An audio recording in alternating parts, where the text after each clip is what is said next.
y es hablar de algo que en realidad es lamentable y doloroso.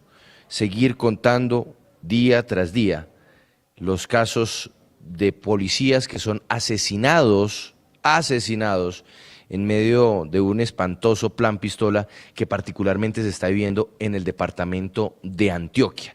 Este fin de semana, una patrullera de apenas 27 años, fue asesinada cuando ella estaba haciendo labores de patrullaje. No es que estuviera en un enfrentamiento, no, En no, una un labor operativo, así no, súper estaba haciendo su especializada. trabajo de patrullaje. Le dispararon y la mataron. Sí, la patrullera Luisa Fernanda Zuleta, patrullera de la policía, y pues debido a la gravedad de sus heridas estuvo hospitalizada en Medellín, pero desafortunadamente no sobrevivió a este ataque. Y como usted lo decía, ¿qué está pasando entonces con las autoridades? Porque esto fue autoría de lo que sería el Clan del Golfo Así es. en una emboscada donde están matando a los policías. Pues primero que todo, nuestra solidaridad con la familia de la patrullera, con la familia del subintendente Yepes, que también fue asesinado, pero nuestra solidaridad la hacemos extensiva a la policía en general y al gobernador del departamento de Antioquia, que está viendo cómo día tras día estos hechos se están repitiendo. Señor gobernador Aníbal Gaviria, buenas tardes, bienvenido a Sigue la W. Juan Pablo, buenos días a todo el equipo de la W y por supuesto a todos los oyentes. Y pues obviamente lo mismo que tú dices, la solidaridad y el acompañamiento a los familiares del subintendente y de la patrullera asesinados en Yarumal por este grupo criminal del Clan del Golfo, eh, y a la institución, a nuestra Policía Nacional. Hemos rechazado estos actos criminales por parte de este grupo del Clan del Golfo y hemos manifestado, sí, nuestro respaldo y nuestro apoyo total a las poblaciones que se han visto afectadas, lo mismo que a la policía. Y hemos acompañado a la policía en decisiones como el aumento de recompensas para quienes nos den información sobre los miembros de estos grupos criminales que están realizando estos actos, pero adicionalmente con esto hemos podido insistir, Juan Pablo, porque yo creo que este es un tema estructural, eh, y esa es la dimensión que debemos darle. Yo creo que nosotros no podemos desconocer la dimensión del reto que esto está significando. Recordemos que hace unos meses este mismo grupo criminal mmm, nos llevó a una parálisis en más de 8 departamentos, en muchos de los municipios de los departamentos, en un llamado paro armado.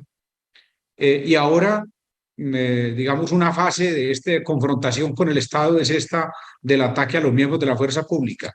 O sea que aquí lo que hay es un inmenso reto que no es un reto únicamente de la gobernación de Antioquia, sino que es un reto del Estado colombiano, Sí, un reto que significa que se tienen que tomar decisiones de gran calado. Hay que aumentar la presencia de la fuerza pública, el ejército y la policía para permitir un copamiento mayor de los espacios. Pero adicionalmente hay que apoyar a esta fuerza pública con la dotación de elementos técnicos. Y uno de los temas más importantes que me permite este contacto con la W es insistir en la necesidad del reforzamiento de la policía judicial. Esto hay que atacarlo con la judicialización de los integrantes, no solo los que están cometiendo estos delitos, sino los integrantes en general de este grupo criminal y de otros, para poder desarticularlos.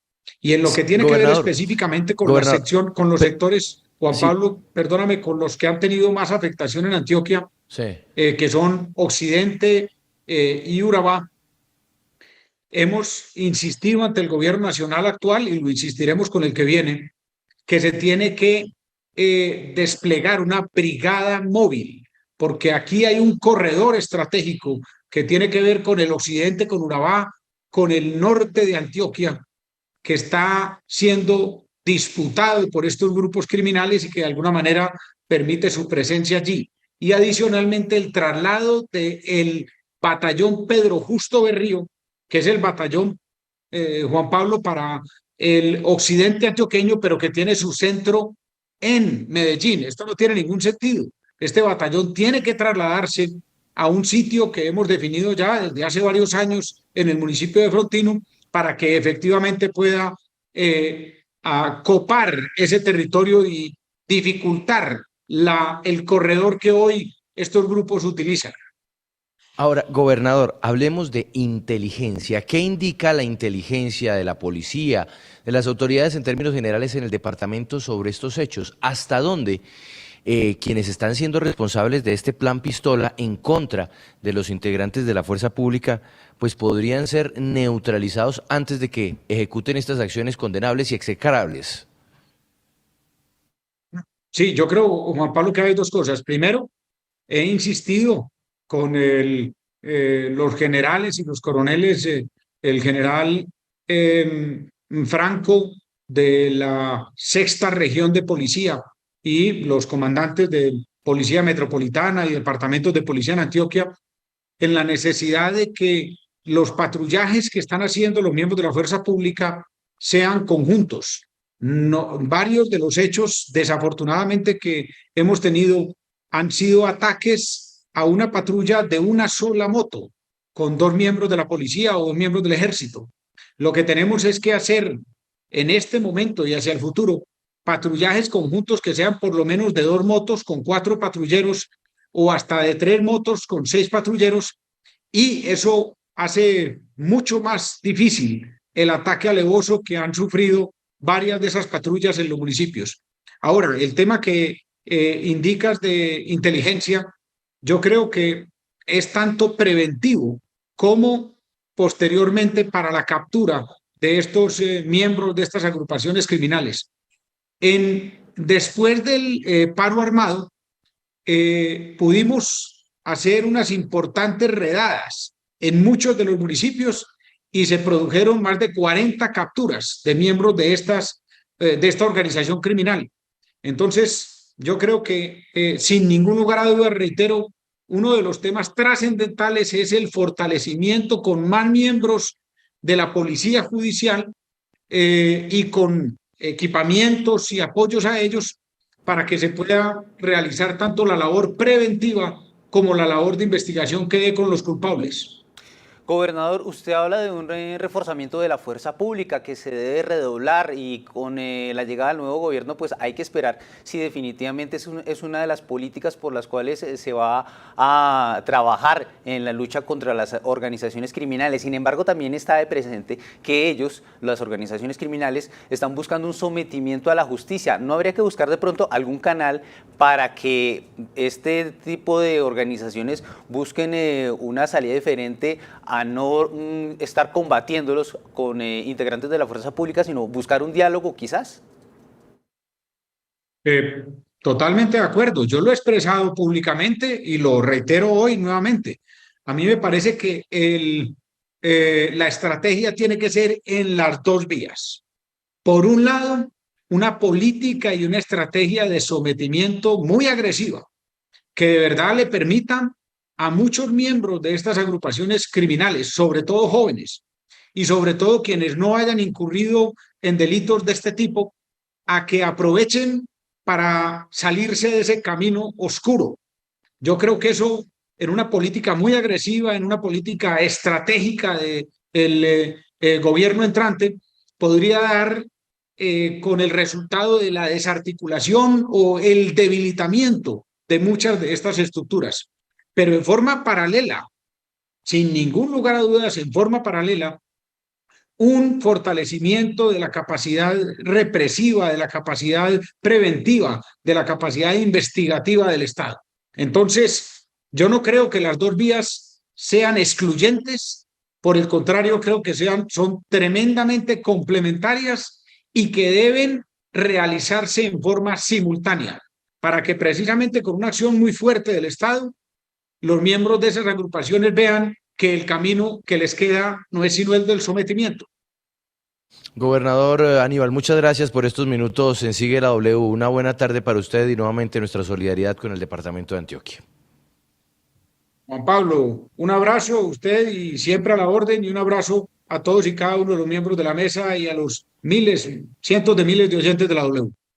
Pues mire, Juan Pablo, yo creo que es importante ponerle también un rostro humano a toda esta tragedia que sucede con los uniformados de la policía, porque no basta solamente que sea algo repetitivo como las cifras, sino que estas personas, que dieron la vida prestando su servicio, en este caso la patrullera Luisa Fernanda Zuleta, pues tiene una familia, tiene una historia de vida y por eso queremos saludar a Julia Andrea Zuleta, tía de la patrullera. Julie, gracias por atendernos a esta hora aquí en Sigue la W. Nos solidarizamos con la pérdida de su sobrina, pero como le digo, queremos ponerle un rostro humano a Luisa Fernanda Zuleta. Queremos que usted nos hable de ella.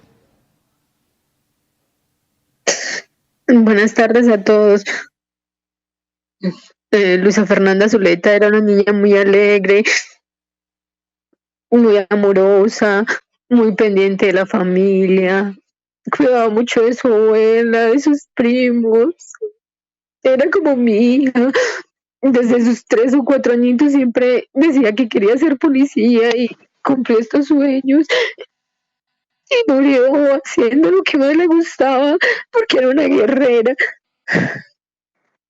El dolor no nos alcanzamos a poner en su situación, pero sí queremos solidarizarnos con usted y queremos preguntarle por la situación de seguridad en esa zona, porque ella estaba como patrullera ejerciendo sus labores de policía, pero ahora lo que se comenta a gritos entre la población es que era una zona de alto riesgo, aunque sus labores en ese momento no eran considerados como una operación especial, pero pues estaban en un lugar muy, muy peligroso. ¿Qué sabía usted de las funciones de ella en ese momento?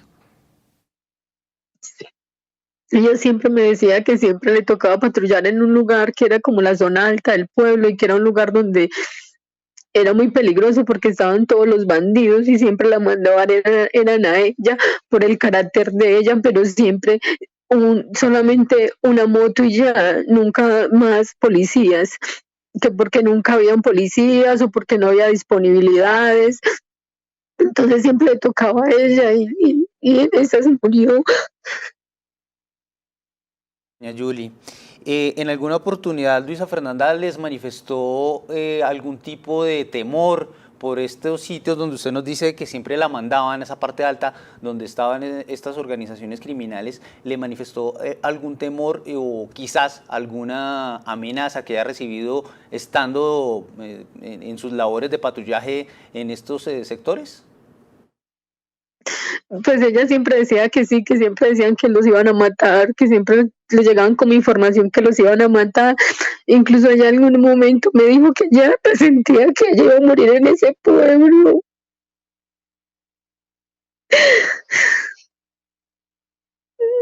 No, pues es que es tremendo. Doña Julie, ella en algún momento, en medio pues de todas esas amenazas, ¿pensó en abandonar la policía? Nunca, siempre le pedí que se saliera y nunca quiso. Y se lo pedía a usted, ¿por qué razón usted le pedía eso?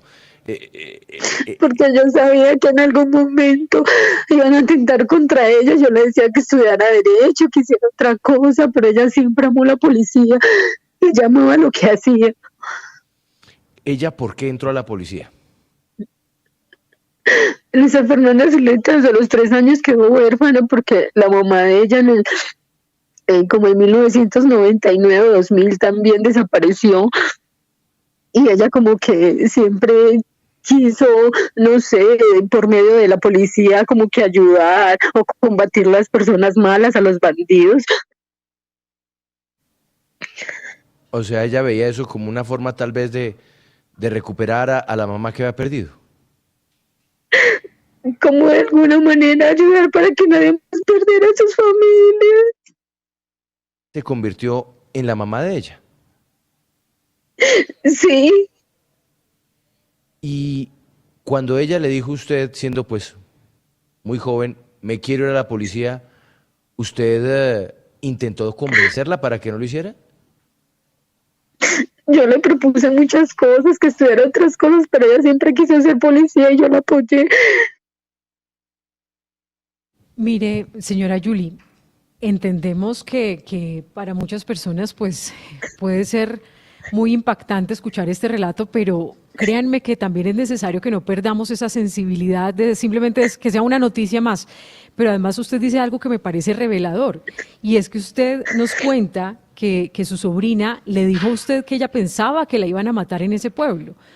Cuando ella le comenta a usted esto, que tenían preocupación porque la situación de orden público se estaba poniendo tan delicada, cuéntenos si ella le comentó algo a sus superiores y si sus superiores tomaron medidas al respecto, porque esto quiere decir entonces que ya se había advertido que una patrullera no podía hacer nada con una situación tan delicada de orden público y de peligro, y esto nos daría luces también para pedirle explicaciones a los superiores de la patrullera Luisa Fernanda Zuleta.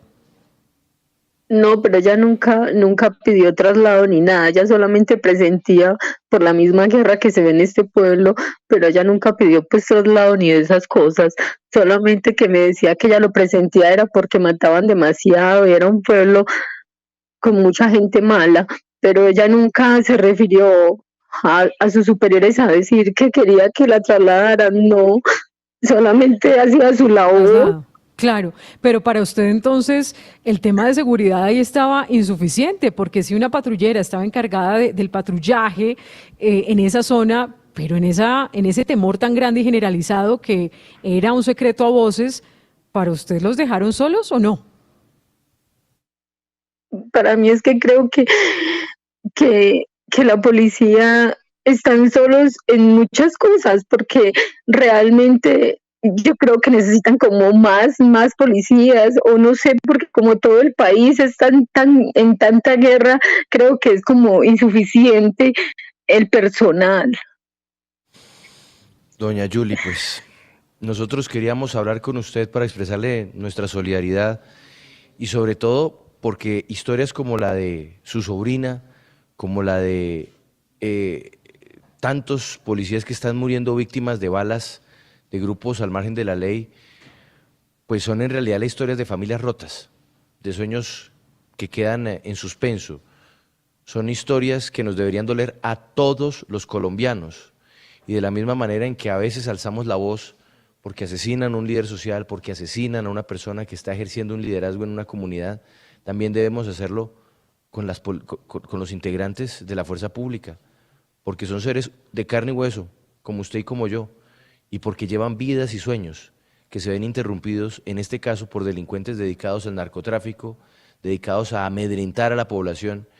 Y escucharlo a usted es para que jamás se nos olvide que por más que tienen puesto un uniforme que los convierte a ellos en responsables de nuestra seguridad, pues nosotros como país también debemos ser solidarios cuando ellos son los que caen precisamente por estar garantizándonos esa seguridad. Doña Yuli, nuestra solidaridad absoluta y gracias por estar con nosotros. Sigue la W. Gracias, muy amable. Yo creo que es una reflexión que vale la pena hacer y es necesario. Sí, estos testimonios, Andrea, son duros, son difíciles, son dolorosos, pero es que hasta que no nos demos cuenta que aquí estamos viviendo una situación en donde pareciera que unos muertos no nos importaran y otros sí, cuando en realidad todos nos deberían importar lo mismo porque todas las vidas valen, todas las vidas importan. Claro. Pues es frustrante y sobre todo es muy difícil construir una sociedad. Claro, y yo sé que es muy, muy difícil, pero justamente con el mayor respeto solicitamos esta entrevista y aceptó la entrevista la tía de la patrullera, porque ¿qué pasaría donde simplemente hiciéramos oídos sordos a estos relatos? ¿Qué pasaría donde nadie se preocupara por conocer la historia de lo que sucedió con Luisa Fernanda Zuleta? Además que aquí da unos indicios muy reveladores de la situación de orden público Pues allí. que le estaban mandando a la boca el lobo. Yo palabras sentía más, palabras menos. que me iban Andrea. a matar en ese pueblo. Entonces los dejaron solos, solamente a unos patrulleros haciendo pues una labor de seguridad que era insuficiente en la boca del lobo, como usted lo dice. Por eso muchas gracias por haber aceptado esta entrevista. Sí, pues a nuestros seguidores que a esta hora dicen que esto es amarillismo, no, esto es Colombia. Y a esa joven de 27 años la mataron este fin de semana en Colombia. Esa es la realidad. Vamos a hacer una pausa muy corta y vamos a seguir mostrando otra historia que es estampa de Colombia.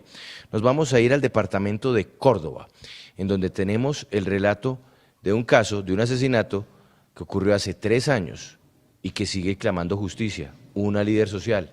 ¿Qué fue lo que pasó? Se los contamos al regresar, cuando sigue la W.